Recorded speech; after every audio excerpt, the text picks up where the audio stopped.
Amém?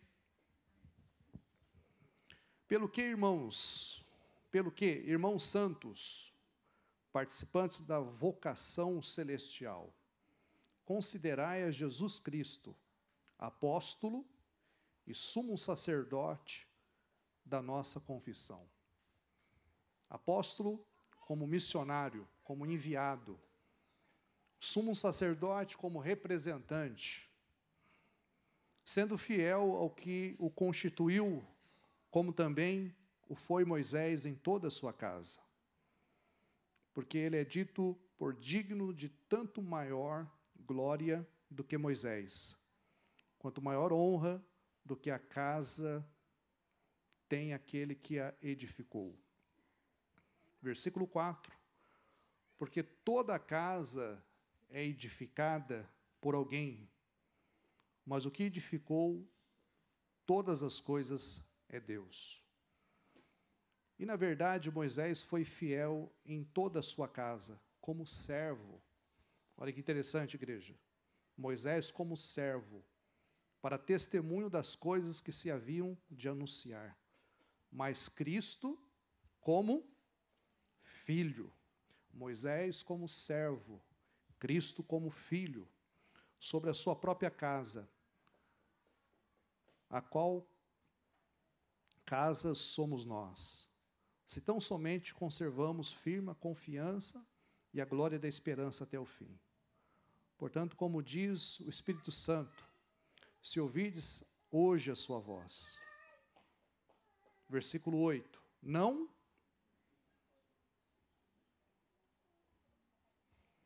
endureçais o quê?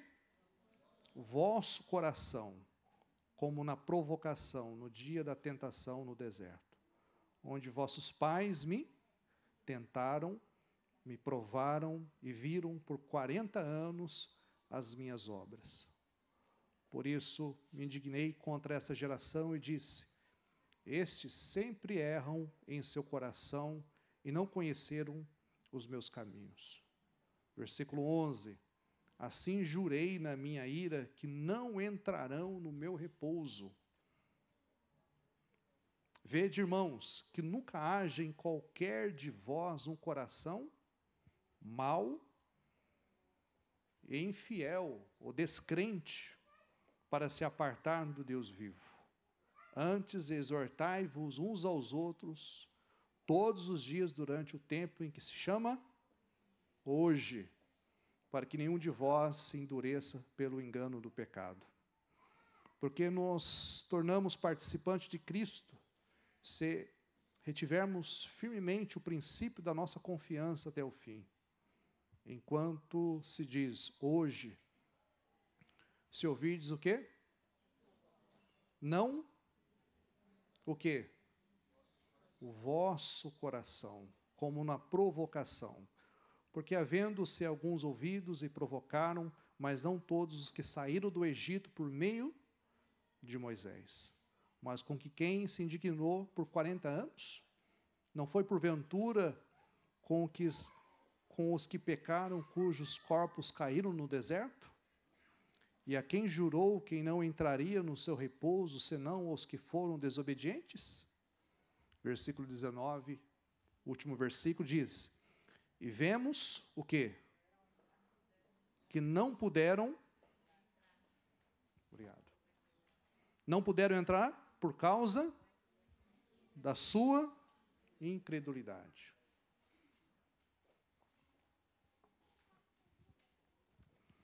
Esse texto falou muito no meu coração e quero partilhar com a igreja nesta noite sobre esse tema.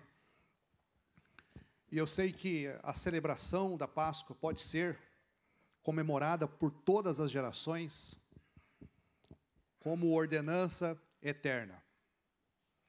É um feriado que realmente para o mundo, principalmente aqueles que são mais religiosos.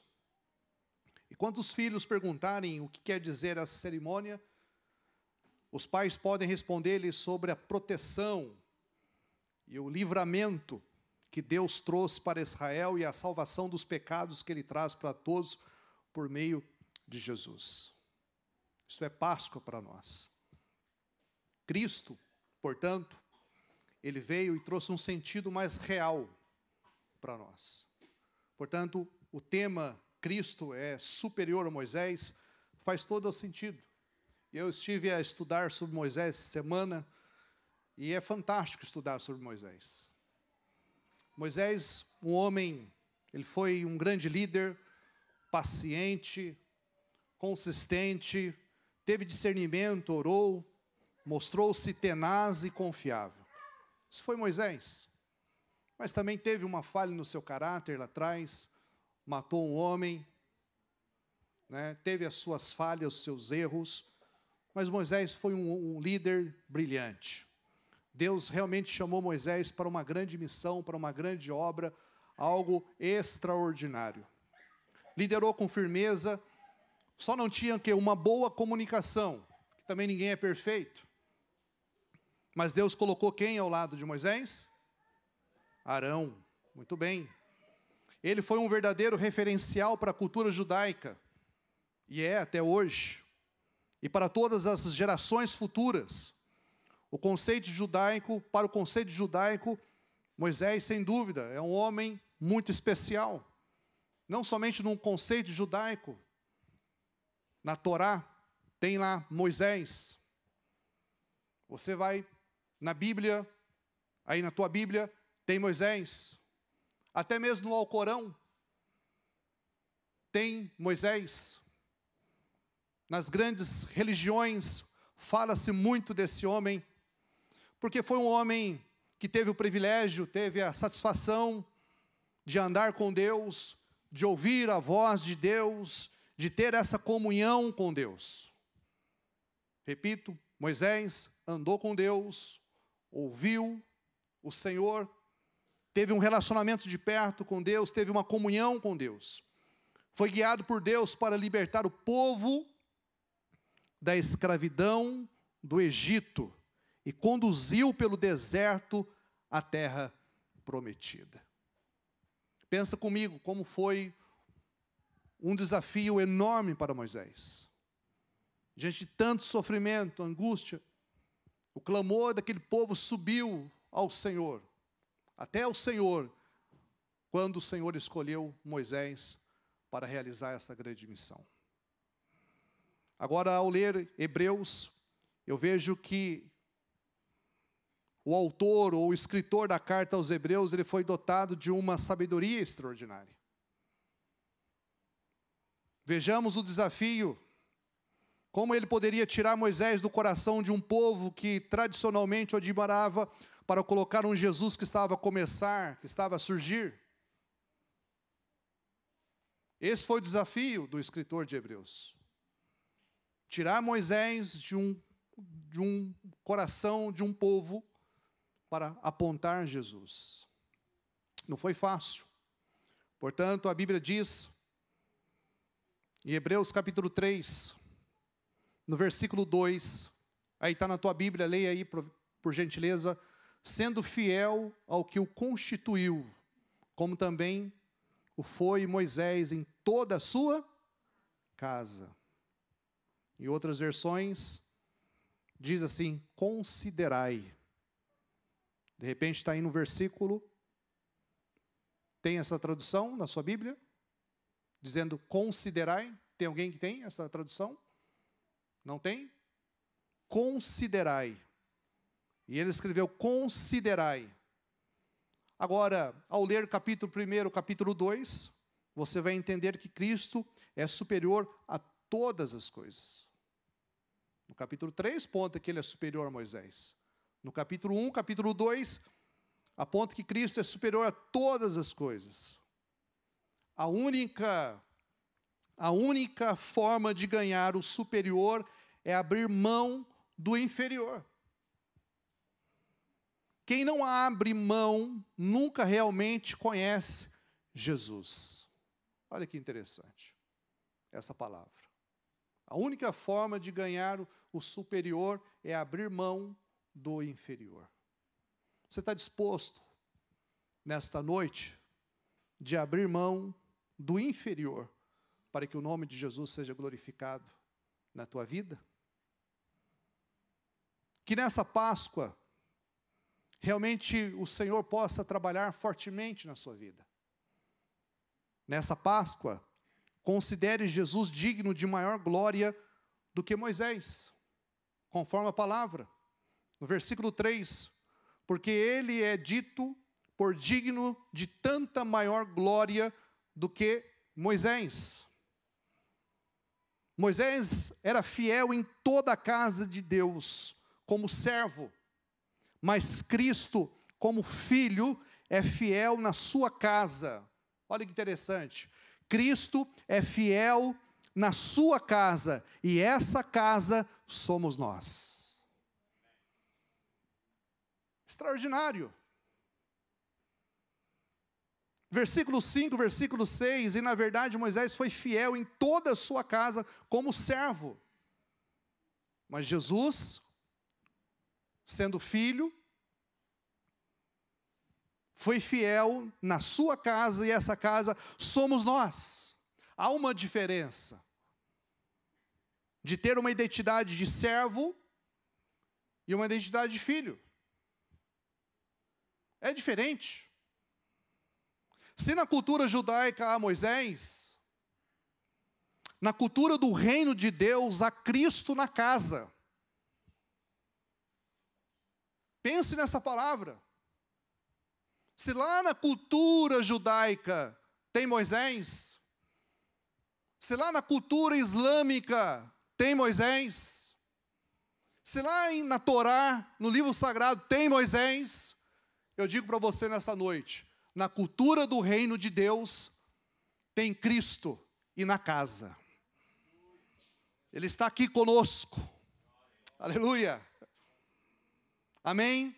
Ele está na casa, está aqui conosco.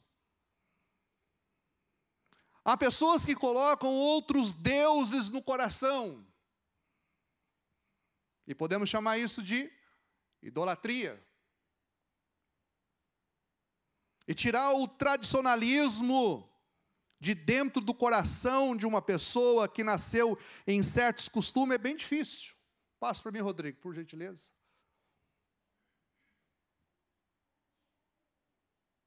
Há pessoas que colocam outros deuses no coração, e eu chamo isso de idolatria. O que é idolatria, pastor? Tudo aquilo que ocupa o lugar de Deus no seu coração. Muitos dizem, uma imagem é idolatria. Sim, é idolatria. Mas o teu carro também pode ser uma idolatria na tua vida. Muitos idolatram seus bens. Muitos idolatram o seu dinheiro. Tudo isso é idolatria. Tudo aquilo que ocupa o lugar de Deus no seu coração é idolatria. Tem gente que idolatra a esposa. Tem gente que idolatra o filho. Isso é idolatria. E essas pessoas dizem, eu nasci nessa e vou morrer nessa. Por quê, pastor? Porque foi o que essa pessoa aprendeu durante toda a sua vida. E é difícil mudar esse conceito no coração da pessoa. Eu nasci aqui e vou morrer assim, desse jeito. Meu pai era assim, eu vou viver dessa forma. Não abra uma oportunidade para o novo, não abra uma oportunidade para conhecer a verdade. E a Bíblia diz, conhecereis a verdade vos libertará. Quando você abre o teu coração para a verdade te toca, a verdade te liberta, a verdade te restaura. Quando você abre o teu coração para o Filho de Deus, Ele transforma a sua vida completamente. E quando você tem um relacionamento com Ele, você vai entender, é Ele que eu preciso adorar. É Ele que eu preciso me encurvar. Tirar a idolatria do coração de alguém não é fácil. E como eu falei, pode ser o dinheiro, pode ser um objeto, pode ser um santo, ou podem ser ritos. Muitas vezes nós, cristãos evangélicos, apontamos religiões, aquela religião lá é idólatra, né? Aquela igreja já tem muita idolatria, mas muitas vezes também nós, protestantes, evangélicos, nós temos as nossas idolatrias no nosso meio. E para isso precisamos nos arrepender dos nossos pecados. Para isso precisamos nos prostrar diante de Jesus, diante do nosso Deus, e pedir graça abundante, precisamos pedir misericórdia, pedimos para Ele sondar o nosso coração. Porque no teu coração não pode existir outro Deus, meu irmão. Porque no teu coração não pode existir outro Deus, minha irmã. Você não pode colocar outra coisa no teu coração acima de Jesus. Jamais. Porque se isso acontecer, você vai estar a andar no caminho da idolatria. Portanto, nessa Páscoa, temos a oportunidade de dizer que existe um ser superior, que há um Salvador, que nos amou ao ponto de morrer no nosso lugar, e Ele está vivo. Você pode dizer, Ele está vivo? Glória a Deus. Então, nessa Páscoa, hoje, você tem a oportunidade de conhecer esse Deus, de viver esse Deus, e de saber que Ele é Salvador, Ele é Senhor, Ele morreu, não existe um amor maior do que este. O slide é o interior, viu, Rodrigo? Isso. Não existe.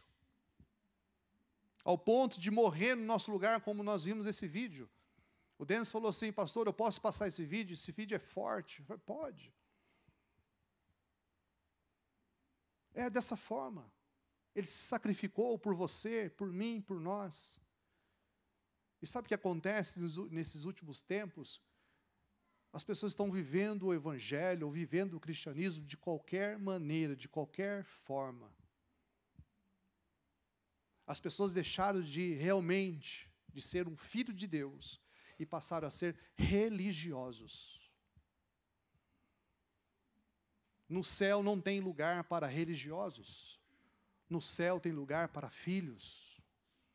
Seja um filho de Deus, em nome de Jesus. Você pode dizer amém? Ele é superior a todos os deuses que existem na face da terra. Ele é Salvador, Ele morreu por você. Qual é aquele versículo que é bem conhecido? Que está lá em João, capítulo 3, qual que é? Porque Deus amou o mundo de tal maneira que deu seu Filho único, unigênito, para todo aquele que nele não pereça, mas tenha a vida eterna. Quem quer ter a vida eterna com Jesus, levanta a sua mão e fala, eu quero, pastor. É a oportunidade que você tem. Não perca essa oportunidade. Não perca, porque Ele está vivo.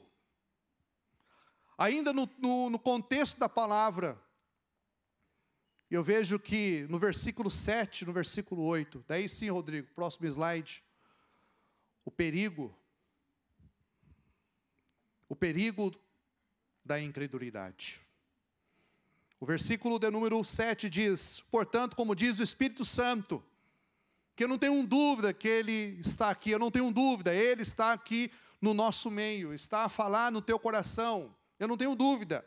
O Espírito Santo que Ele diz, como diz o Espírito Santo, se ouvides hoje, não foi ontem, não é amanhã, hoje, a sua voz. Não endureçais o vosso coração. Semana eu estudei o livro de Êxodo e eu pude ver como Deus endureceu o coração de Faraó. Diante de tantos milagres que Deus estava fazendo através de Moisés e Arão, não é mesmo? Tantos milagres, tantas pragas, tantas coisas acontecendo e o coração daquele homem duro. Coração duro. E o Espírito Santo está a falar hoje, não somente aqui em Taipas. O Espírito Santo está a falar em todo Portugal. O Espírito Santo está a falar em toda a Europa. O Espírito Santo está a falar em África, na América. O Espírito Santo está a falar pelas nações. O Espírito Santo está a falar. Ouça a voz do Espírito Santo. Ouça a voz de Deus. Ouça a voz do Senhor. Deus tem falado, e se você ouvir a voz de Deus, não endureça o vosso coração, não seja rebelde, como o povo de Israel foi rebelde. Agora, coração duro. O coração duro, ele trava o crente. Coração duro é difícil.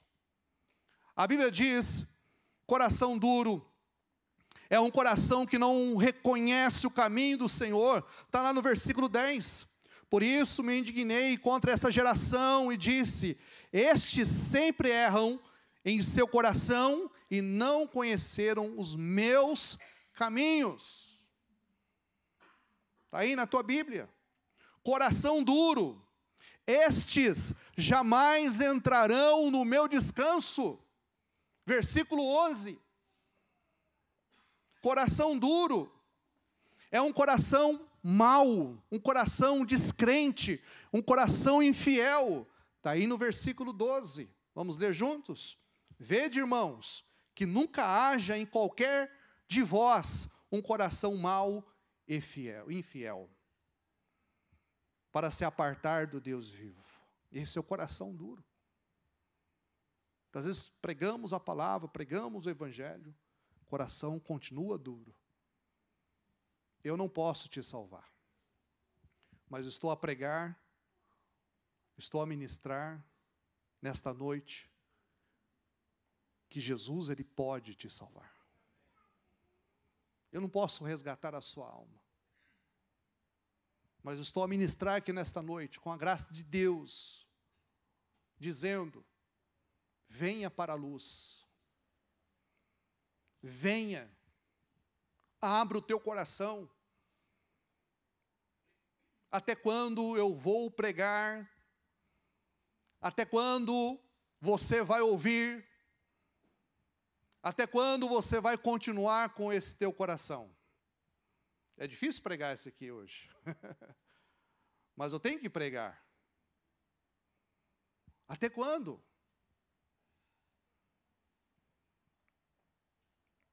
Igreja, devemos receber essa exortação todos os dias, durante o tempo que se chama hoje. Versículo 13. Antes exortai-vos uns aos outros todos os dias. Tem pessoas que pensam que o evangelho é fácil, é moleza. Não. O evangelho é confronto. E de repente a palavra que eu estou a ministrar hoje aqui está confrontando você. Está tocando no seu coração. Ah, o pastor está pegando pesado. Não, eu não estou pegando pesado com ninguém. É a palavra de Deus que está tocando no teu coração. Deixa Ele tocar no teu coração. Deixa Ele transformar a sua vida nesta noite, em nome de Jesus. E a Bíblia diz que eu devo exortar uns aos outros, no versículo 3, todos os dias, durante o tempo que se chama hoje. Eu estou preocupado com hoje, amanhã não me pertence. Hoje, não seja enganado pelo pecado, meu irmão. Não seja enganado pelo pecado, minha irmã. O povo de Israel saiu do Egito. Aquela festa, talvez, né, uma festa. Foram libertos do Egito, daquela opressão diabólica. Qual deveria ser a atitude dos egípcios, dos israelitas, dos hebreus? Qual deveria ser a atitude deles? Vai, me ajuda aí. Hã? Alegria total. Porque Deus nos libertou da opressão de Faraó. Festa. Mas o que aconteceu? Hã? O que aconteceu? Eu estou ouvindo aí murmuração, rebelião. Olha que eles viram a manifestação de Deus de perto e nós não vimos. Eles viram grandes coisas que eu e você não vimos, né, Jorge? Coluna de fogo, o mar se abrindo. O que mais que eles viram? Maná do céu, multiplicação. água na rocha, grandes coisas. E mesmo assim eles se rebelaram, mesmo assim eles murmuraram, mesmo assim. E nós, igreja, o que deveríamos fazer nessa Páscoa? Deveríamos, todos nós, deveríamos nos prostrarmos diante do Senhor nesta noite, dobrar o nosso joelho e falar: Senhor, tem misericórdia de nós. O povo de Israel saiu do Egito, rebeliou-se contra o Senhor, foi desobediente. Não foi possível eles terem acesso à terra prometida devido à incredulidade. Está aí no versículo 19. Não entraram. Não entraram. Não puderam completar a viagem. Penso que a nossa vida é uma viagem. Não puderam.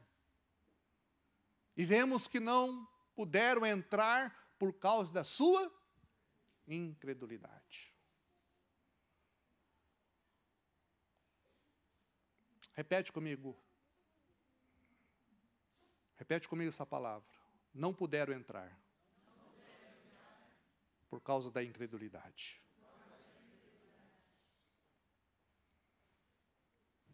Quem é incrédulo não vai poder entrar.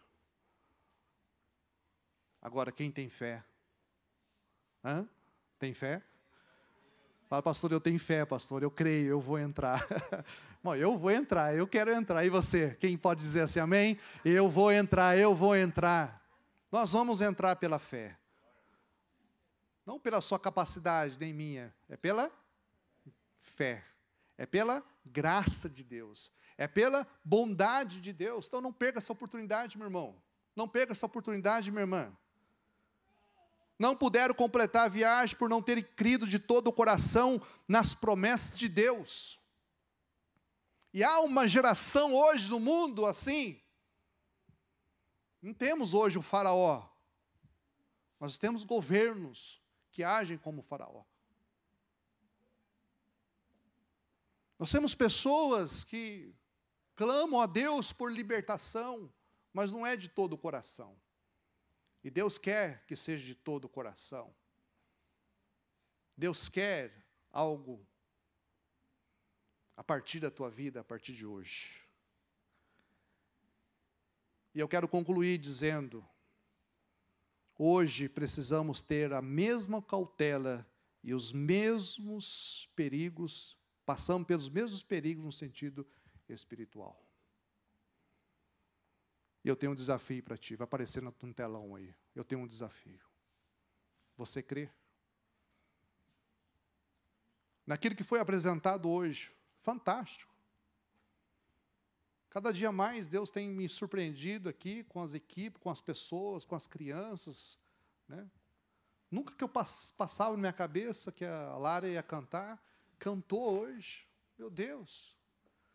Deus tem levantado talentos, pessoas aqui maravilhosas na igreja.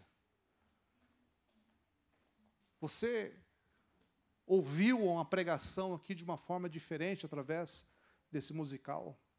A pergunta é: você crê? Deseja ser salvo pelo Senhor Jesus?